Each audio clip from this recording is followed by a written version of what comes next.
Mesdames, aujourd'hui si on se retrouve c'est pour une vidéo anecdote. Très content, vous savez que c'est le format que je préfère faire sur la chaîne. Et si vous êtes un ancien, vous savez qu'à chaque fois dans ces vidéos j'aime bien insérer une anecdote fausse. C'est-à-dire qu'il va y avoir genre 7 anecdotes et parmi les 7 il va y en avoir une fausse. À vous, enquêteurs, inspecteurs de renom, de déceler laquelle est la fausse. Allez on lance, c'est déjà trop long comme intro, place aux anecdotes.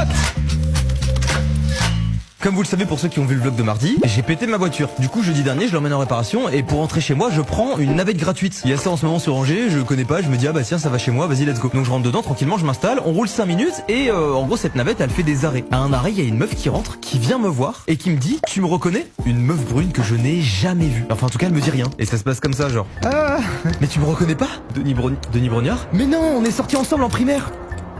Denis Brognard. On est sortis ensemble en primaire. Qui es-tu? Je ne te connais pas. Je lui demande son prénom, elle me dit qu'elle s'appelle Caroline. Eh ben enchanté Caroline, c'est la première fois qu'on se rencontre. À un moment je ne sais pas quoi dire, tu sais, je lui pose des questions, je lui dis t'as été à l'école primaire à Angers? Elle me dit non, je dis bah ok, parce que je suis pas d'Angers, je viens de Saint-Dizier, elle me fait oui je sais, j'étais là-bas aussi. Et en fait en discutant, j'avais une drôle de sensation mais je me disais c'est une abonnée ou c'est... Je comprenais pas. Je pensais qu'on me pranquait, dites-vous. Ça m'arrive des fois qu'il y a des gens qui me disent tu me reconnais pas, on a pris une photo il y a 2 ans mais là... Et en clair je lui dis bah écoute désolé je me souviens pas.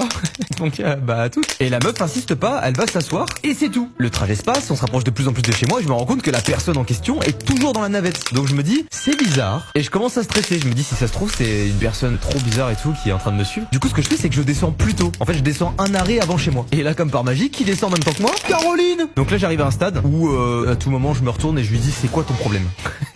Avant il y avait des notions de politesse et tout. Là je commence à rentrer dans un mood où je me dis si tu continues je te mets une patate. On est au centre-ville d'Angers mais un petit peu excentré. Donc ce que je fais c'est que je marche un petit peu et je rentre dans le premier magasin que je vois pour être sûr que la personne ne me suit pas. Je rentre dans le magasin et elle ne rentre pas. Donc je me dis ok c'est bon, elle a fait sa vie, elle est partie, je suis tranquille. Je ressors du magasin, elle est là.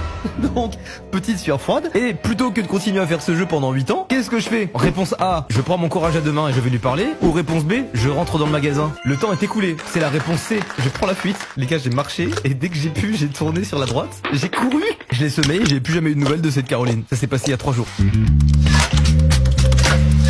Cette anecdote est mignonne. Quand j'étais petit, très précisément au CE2, on faisait ce qu'on appelait des poésies. Je sais pas si ça se fait encore en primaire. Oh, ça y est, je deviens un boomer. Vous faites encore de la poésie en primaire? Vous êtes plus en primaire vous. Mais vous savez c'est ce truc de t'apprends une poésie par cœur, tu la récites au tableau, plus tu mets d'intonation, plus c'est clair, plus tu connais par cœur, meilleure ta note est. Et notre prof nous dit à ce moment-là, les enfants, pour avoir la note parfaite, il faut mettre de l'intention. Et moi, je sais pas ce qui me prend à ce moment-là, mais en gros la comptine qu'on avait appris par cœur, enfin la poésie, c'était un truc avec un policier, enfin un agent de police et tout. Et ce jour-là, j'avais une casquette bleue. C'est à mon tour de passer à la poésie et je dis à la prof, attendez, est-ce que je peux aller chercher un objet dans le couloir? Parce qu'à l'époque on mettait nos affaires dans le couloir. Du coup je sors, j'étais un crack. Je prends ma casquette et mon blouson. Tout le monde se demande ce que je fais, j'arrive au tableau et en fait je